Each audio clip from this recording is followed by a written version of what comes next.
रक्षाबंधन.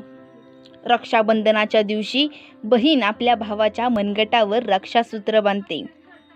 हा सण साजरा करताना पूजेच्या ताटात 7 वस्तू आवश्यक रूपात असाव्या. जाणून घ्या काय आहे त्या वस्तू. कुंकू. कोणतंही शुभ कार्य करण्यापूर्वी कुंकू लावणे शुभ मानले जाते.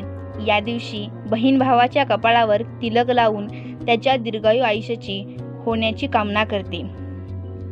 अक्षता. कुंकू लावल्यानंतर कपाळावर तसेच डोक्यावर अक्षता टाकणे अनिवार्य असते.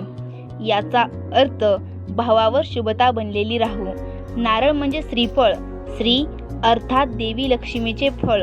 हे फळ देताना बहिणीने प्रार्थना केली पाहिजे की भावाच्या जीवनात सुख समृद्धी राहो आणि त्याची उन्नती हवी.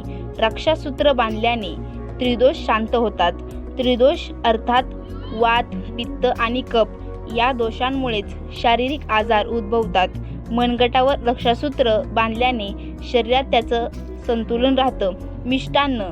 राखी बांधल्यानंतर भावाला गोड खाऊ घातल्याने नात्यात गोडवा टिकून राहतो. गोड खाऊ घालताना प्रार्थना करावी की नात्यात हा गोडवा नेहमी टिकून राहावा. दिवा. राखी बांधल्याची सुरुवात करत असतानाच दिवा प्रज्वलित करून घ्यावा. दिवाच्या ज्योतीमुळे नकारात्मक ऊर्जा दूर होते. पाण्याने भरलेला कलश. चांदीचा किंवा तांब्याचा कलश ताटात असावा. याच्या प्रभावाने भाऊ बहिणीच्या जीवनात सुख आणि प्रेम स्थायी राहतं. मैत्री म्हणजे शब्दांशिवाय एकमेकांना जाणून घेणं, चुकलं तर ओरडणं, कौतुकाची थाप देणं, एकमेकांचा आधार बनणं. मैत्री म्हणजे अतूट विश्वास. माणसं जोडतात तीच आयुष्यात यशस्वी होतात. राखी पौर्णिमेच्या हार्दिक शुभेच्छा. सर्वत्र प्रेमाचा सुगंध पसरला, आनंदाचा दिवस आला.